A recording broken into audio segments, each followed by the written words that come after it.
Welcome to Tech Blueprint, a window that lets you know the latest technology news in the world.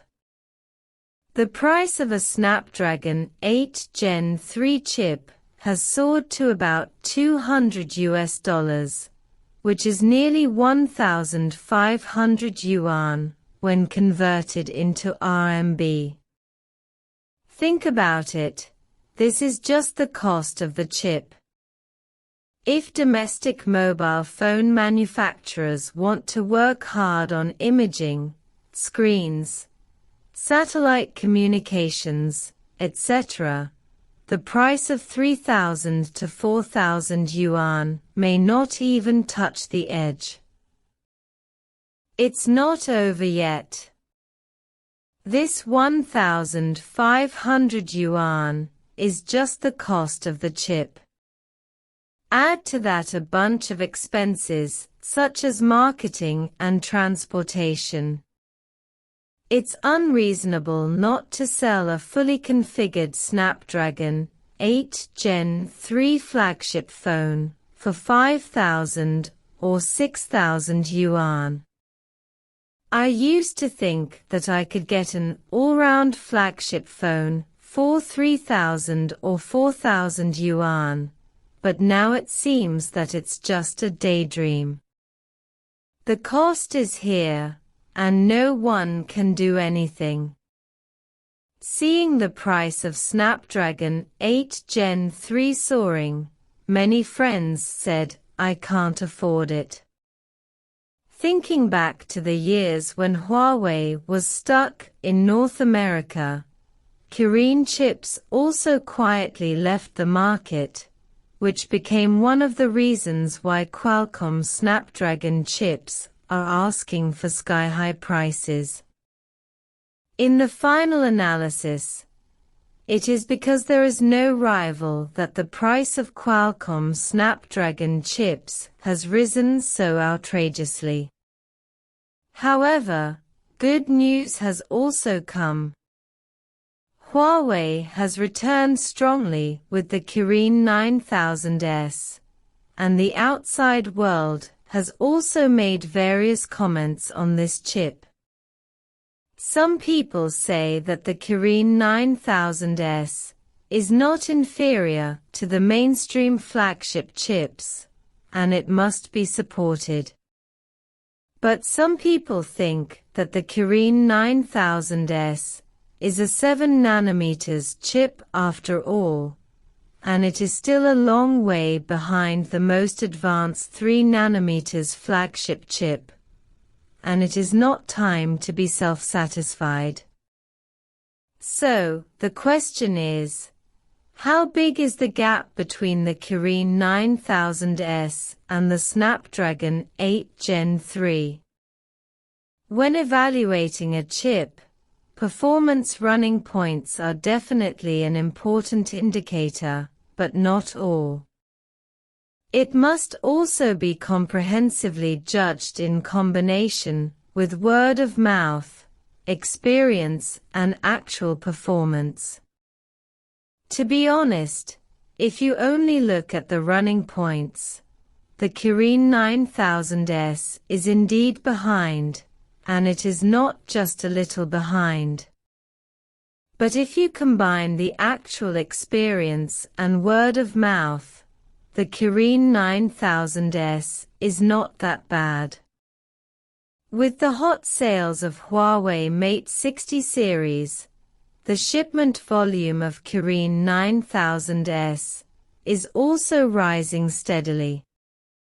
It is no exaggeration to say that it is easy to break 10 million shipments.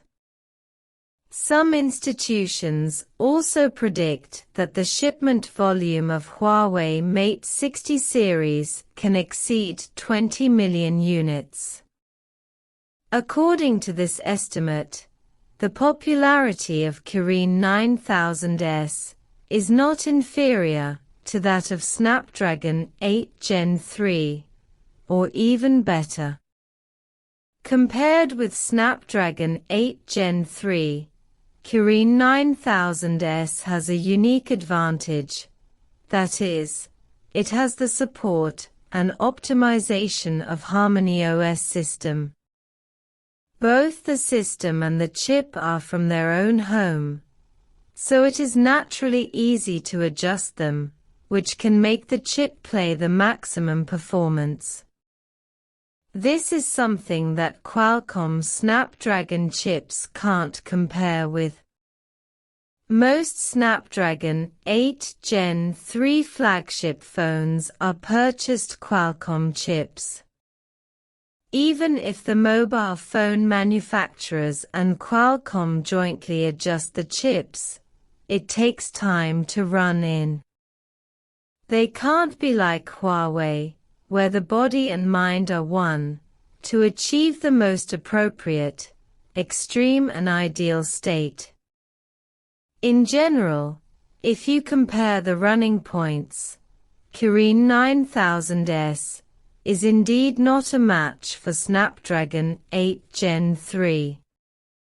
After all, this is still a 7nm chip, and Snapdragon 8 Gen 3 has evolved to 3nm process.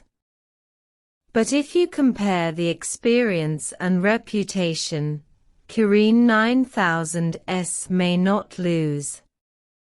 After all, for most ordinary consumers, no matter how high the performance running points are, they will not be too obvious in daily use. On the contrary, because of the support of self-developed Kirin chips and Hongmeng system, Huawei mobile phone users can experience a smoother user experience. This is what users can really perceive. In the final analysis, if we want to beat Qualcomm's price down, we still have to have something of our own. Whether it is Dimensity chip or Kirin chip, only when the performance, reputation, and experience of domestic chips are improved can Snapdragon chips no longer be hotcakes. At that time, the price may be beaten down. The return of Kirin 9000S also sends a strong and positive signal. The future is promising. The cost of Snapdragon 8 Gen 3 chips is high, and the prices of domestic mobile phones have risen. Huawei's Kirin 9000S has made a strong comeback. Although its performance is slightly inferior, its experience and reputation are good, and its shipments are rising steadily. Kirin 9000S has self-developed chips and Hongmeng system, and the user experience is smooth. The rise of domestic chips is expected to reduce the price of Snapdragon chips.